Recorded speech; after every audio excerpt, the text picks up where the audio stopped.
Now, for more clarification on the death of Abu Muhammad Al-Adnani, let's go to the Pentagon where viewers Carla Babb is standing by. Hello, Carla. Hi, Vincent. Now, it looks like, here's Russia saying it was their strike. The U.S. says they're the ones who struck. Is there some sort of confusion here? Well, there's not any confusion here at the Pentagon. In fact, a senior defense official just told me that this is just another attempt by Russia at disinformation and trying to muddle the communication space. Another official had told one of my colleagues that this Russian claim is garbage. There's a running joke email around here at the Pentagon, I was told by another official, saying, well, the United States would actually welcome Russia using precision munitions. As you may know, Russia has been there have been claims that Russia frequently uses imprecise bombing that kills a lot of civilians rather than hitting their targets.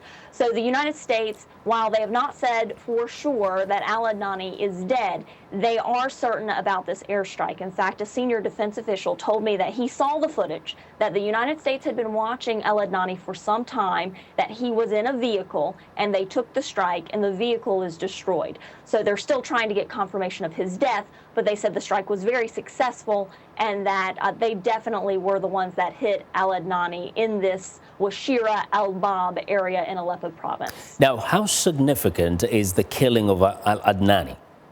This is very significant. You were stating all of the things that he's been a part of earlier in this piece. And let me go further to say, when you say the chief of external operations, what does that mean? He is in charge of inspiring these attacks in Paris, in Brussels, all over the world, and these attacks have killed probably 1,800 people, killed or wounded 1,800 people. This is a guy that wanted the Islamic State to have a presence in terrorizing the West. And now that he is gone, that leaves a huge hole in the Islamic State.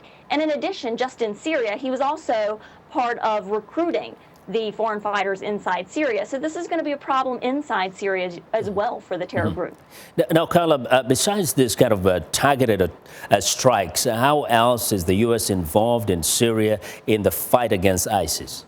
Well, the United States continues to be actively engaged in airstrikes. Just today, I think there were 6 in the Manbij area where Turkey has also helped fight ISIS. And the Kurds have also played a role in that area as well, which has caused some tensions, as I'm sure you may have heard, between the Turks and the Kurds. The Turks want to take care of the border and the Kurds want to help as well, but then the Turks have warned them to stay on the other side of the Euphrates River. It's been a source of tension. The United States has been trying to work this out. In addition, the United States has been in Syria, had about 300 U.S. service members in there training some of these Syrian rebels to fight the Islamic State. This has caused several issues with Russia. In fact, one time, just a couple months ago, Russia had bombed an area where U.S. service members were, and that caused an issue there. But they're very active in this fight against Islamic State, about 20% reduction of territory in Syria. Carla, thank you very much for excellent reporting.